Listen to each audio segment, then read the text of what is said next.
Please excuse the mess. I just finished the build, and yeah, it is skin tight. I mean, there isn't an inch of extra space.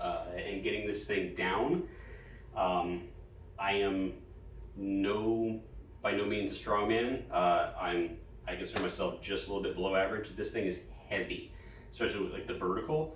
So if you are unsure of yourself, definitely get a second set of hands. I've tested putting it up, which is a little bit harder than bringing it back down.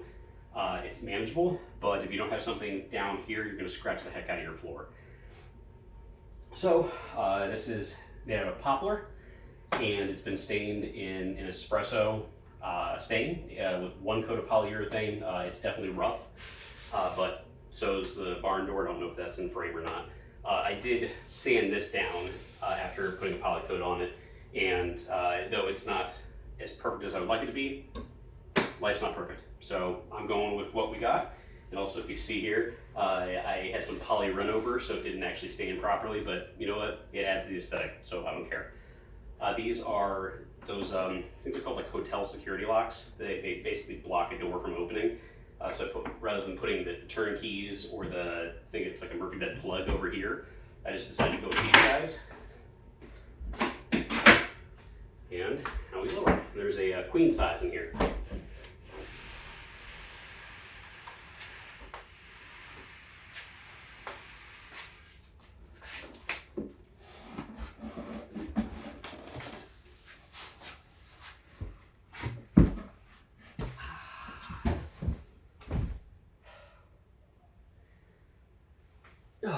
All right, so it's done.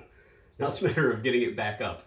That's going to be the fun part, and I won't give you guys the show of watching the blood vessels in my head explode while I try to pick it up. But yeah, that's it. And here is the collapsible shelf. It's got 4 hinges that lock, and whenever you want to put it down, you just pop 1, 2, 3. I think I actually just reset one. Yeah, I did. Pushed a little too hard. There we go. And it just slides down. So that's it. Yeah. Hope the info that I put in the article or in the Reddit post is helpful. If you have any questions, just let me know. Thanks, guys.